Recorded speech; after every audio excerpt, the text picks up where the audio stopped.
요즘 금값 정말 난리죠. 골드러시라는 말이 다시 나올 정도로 그야말로 역대 최고가를 경신하고 있는데요.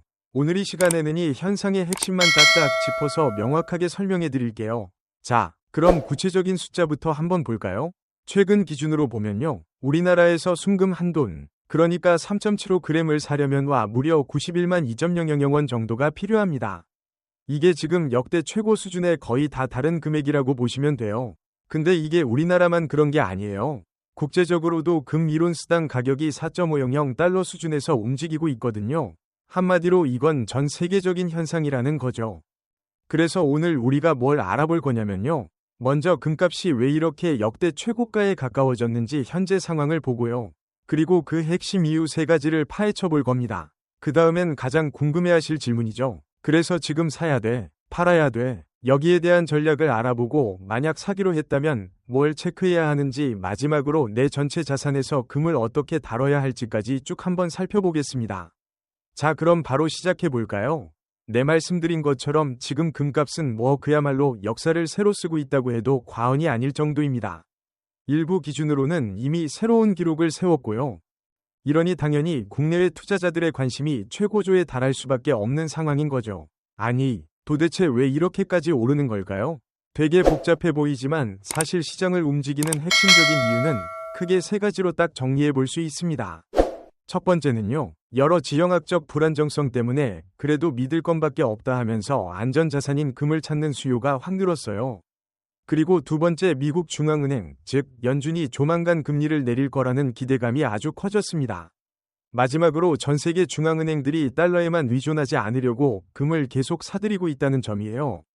바로 이 세 가지 힘이 지금 금값을 쭉쭉 밀어올리고 있는 겁니다.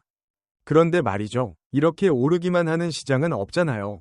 당연히 리스크도 생각해봐야 합니다. 우선 단기간에 너무 뜨거워졌다는 우려가 있어요. 가격이 너무 빨리 오르면 언제든 조정이 올 수 있거든요. 그리고 또 하나는 이미 이익을 본 투자자들이 이만하면 됐다 하고 금을 팔아서 차익을 실현할 수 있다는 점. 이것도 꼭 기억해야 합니다. 그럼 전문가들은 앞으로 어떻게 보고 있을까요?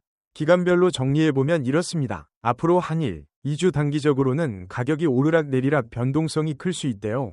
하지만 한일, 3개월 정도 중기적으로 보면 여전히 상승 압력이 더 강할 걸로 보고 있고요. 그리고 6개월 이상 길게 봤을 때는 결국 상승 추세를 이어갈 가능성이 높다는 게 현재 시장의 지배적인 분석입니다. 자, 이제 아마 가장 궁금해하실 부분으로 넘어가 보겠습니다. 그래서 결론이 뭔데? 지금 사야 할까 아니면 팔아야 할까? 이 결정에 도움이 될 만한 전략들을 한번 살펴보죠.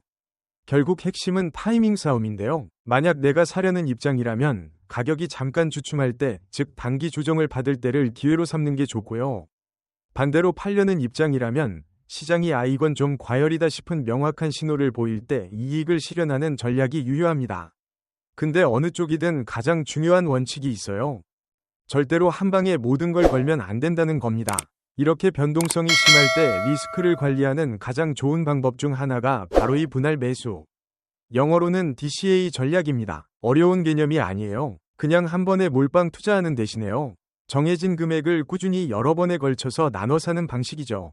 이렇게 하면 비쌀 땐 조금만 사게 되고 쌀 땐 더 많이 사게 되니까 평균 매입 단가가 자연스럽게 안정되고요.